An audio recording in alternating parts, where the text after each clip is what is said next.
ta làm kiểu để đồ nè, thành chiếc xe luôn. Tiện lợi luôn, có bánh xe kéo đi luôn. Cái này là để, dưới này là để gì không? Wine. Bỏ mấy cái chai rượu vang ấy, rượu nho vô đây. And over here is hang about the glasses. Yeah. Yeah. And he can table. Table, yeah. We went to dry it. We had to take our table to dry. Nice. Cái này cái này cái 14 á. Chịu 800 đồng. Xe xích lô của Mỹ. Papa ngồi ở trong. Yeah, đây giống như chiếc xe thay vì xích lô của này, xe đạp. Giá bao nhiêu? 6.000 một chiếc này hả? Oh wow, 6.000 một chiếc xe này. Nhá, mấy coi. Này là xe điện rồi, xe đạp điện kiểu ấy. Cao mà có không, cái này cool.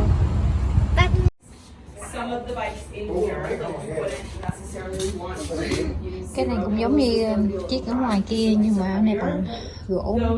Cái này thì 3.500.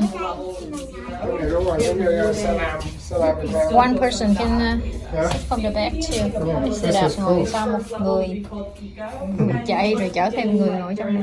Được 2 người á. Cái này 2 chỗ. Ở dạo gần có park á, mà mua được. Bỏ đồ lên đây chạy. Đẩy. Really do allow you to get that exercise if you do desire. That's kind of what they're built for. And then also the chiếc này access up a hill when you need it. 5.300.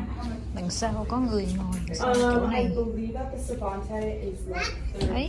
It's a great price point. How long does the battery last?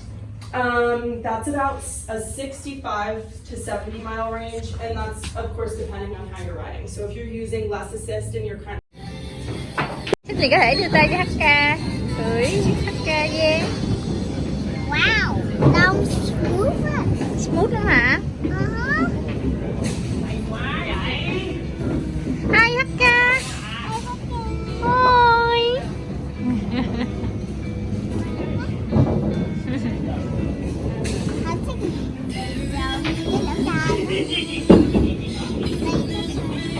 Yeah, hiền mà, HK ok mà. Lông mềm á. Đây là HK là loại lông xù, Thích thì thích đó, nhưng mà đã cắt tóc rồi đó.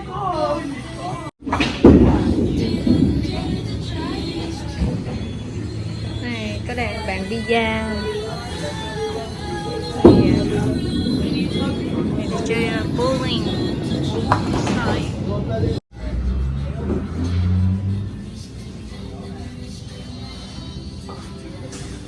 HK, Tiffany. Kêu tên đó nhìn. What are you waiting? HK. What are you waiting? Ngồi xuống mới touch. Yeah. Không cho touch.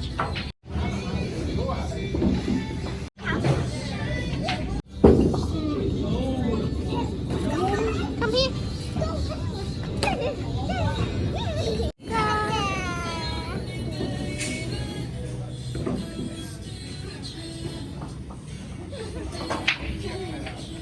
Tên HK rất là dễ thương lắm không?